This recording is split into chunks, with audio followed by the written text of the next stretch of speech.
so today we got a question from Curtis who says, because I was asking for technique questions on the YouTube channel in the community section. So if you guys ever are sort of trying to get a technique answered, look into that page sometimes because that's where I post it.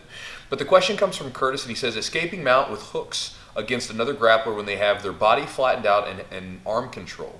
I'm not exactly sure what that is, Curtis, but I'm going to show you what I think it means, and I'll kind of go from there and kind of show you something you can do. So when you said, flattened out, I'm going to assume that you mean, go ahead and take them out for me, Frank. Frank has got his hooks, and he's probably got grapevines, because when someone says hooks, this is typically, put the grapevines in, this is typically what I think people mean, and then arm control would mean that he has an arm isolated, more than likely. Go ahead and go under the arm for me, Frank. Here. Okay, something like this. This is what I think about, right? Like the arm is isolated, whatever, okay? Because we're in a bad spot. So here's an important thing to understand about your mount escapes, okay?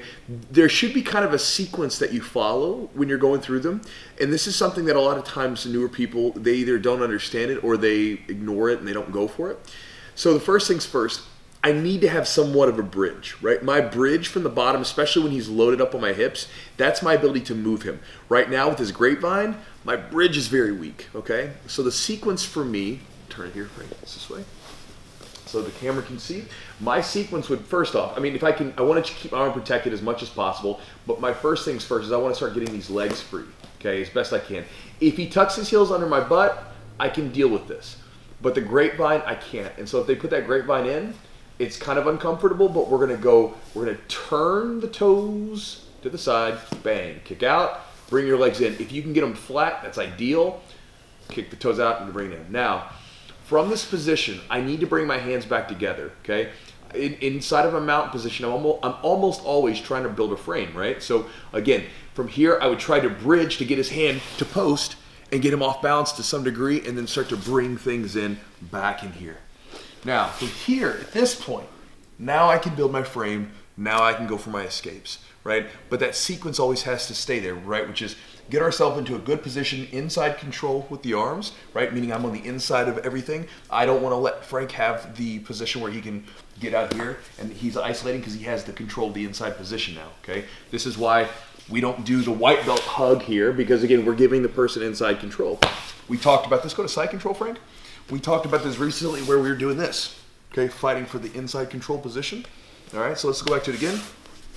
Grapevines, some sort of arm position here. Let's get those legs free so we can use our bridge. We're going to bridge up here, off balance the person, and then bring everything back. And then now we start to go for some sort of escape. And once we get into this position right here, right, now Frank's in a good mount, but we've got our hands together. Now we're gonna kind of go through the same sequence that we did before, right? We're gonna start by getting our frame set. Raise up a little bit, Frank. Guys, when you push and mount, don't push with your hands, okay? I build a frame with my hands, but I'm actually using my forearms and elbows for the bulk of it, and it sequences up with a bridge. So it's a bridge, push with the elbows and the forearms, and then we use our hips. So good, come back down, Frank. So we've got our position here. My legs are here. Again, even if he is digging in, okay, with these legs here, I can still create some sort of bridge, okay? I want to bridge up and get his hand to post. From there, I can either hip escape, although if their legs are tight, I would typically do my flipper escape where I slide my knee into place. But again, we can shoot through and get our legs back in place and lock our guard, okay? But it's a simple escape. The escape's really not that important. What I want you to do is think about the sequence, Curtis. So think about, first, if you're in a position, try to get your legs free so you have a bridge. The bridge is one of your most powerful weapons to off-balance the person on top because, again, you can get the person moving like this. Again, you can think about when you train with someone. When do you feel like off-balance and mount? When they're like knocking you off to the side or whatever. Because then you have to post and you're not able to set up your position. Now, once you get the bridge back into play, then you can start to bridge, bring those arms back together to fight that arm control. Then once you get back in here, nice and tight, understand that if you stay really, really tight with your arms and you do this stuff, it's very hard to submit you.